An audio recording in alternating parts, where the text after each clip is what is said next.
Curiosity, Opportunity, Maven. Maven's on the way. No, Maven's there. Maven's there. ExoMars. ExoMars.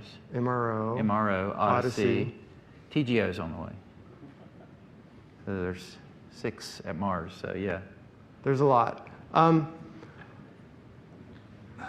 I can't really speculate as to what the NASA planners are doing about adding antennas. I'm sure there are plans for that, but DSAC is one way in which we can use the existing network a lot more efficiently.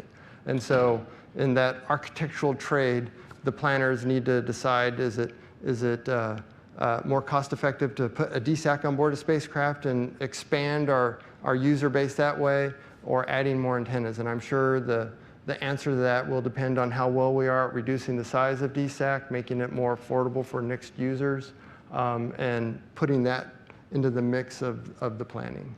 So our current fleet is not taxing DSN to its limit then?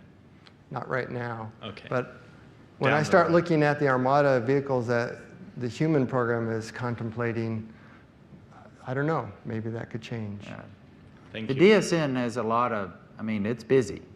The antennas they're always on, and they're always talking to some spacecraft. And I'm sure if you talk to mission managers for these different missions, they would want more tracking time than they get right now. So it's doable now, but you know, it's kind of getting to be capacity. So, in fact, I have an anecdotal story that with the arrival of Maven, Odyssey wasn't getting as much tracking time, and that was stressing their ability to figure out their orbits to the level that they needed to. There was a question here. Where will the launch take place? So the question is, where will the launch take place? We will be launched from the historic Pad 39A at the Kennedy Space Center. SpaceX is renting that former Saturn V shuttle pad and converting it for the Falcon Heavy. So. Question? You guys stated that you guys, use Mercury in the DSAC, but other places will use different atoms. Is there a specific reason why you guys? Cesium, rubidium, mercury. So the question is, why do we pick mercury? Unfortunately, I'm not an atomic clock physicist. And so I can only tell you that that's what the guy who knows what he's doing said to use. Seriously, it has to do with the way the electrons in the nucleus of the atom interact and the frequencies, the specific frequencies, and can you get parts that generate those frequencies? And so it's kind of a quasi-practical decision for an ion trap clock like we have. The common gas cell clocks like the GPS satellites have, they use a transition metal called rubidium in a gas form, and they picked it probably for a variety of both practical and physics reasons. It usually turns out to be something like that. Cesium is commonly used in Earth-based clocks, and likewise there are practical and historic reasons for that.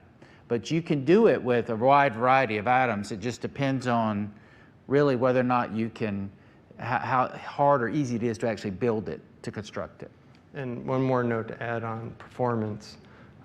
We're anticipating that the DSAC that we fly is maybe 5 times more stable than the rubidiums. And the other feature of the Mercury clock is it doesn't drift. So on top of random instabilities, there's usually some pseudo-deterministic drift that pulls the clock away. Rubidiums intrinsically have that.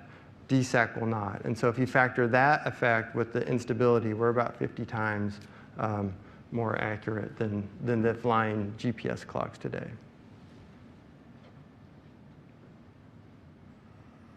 Okay.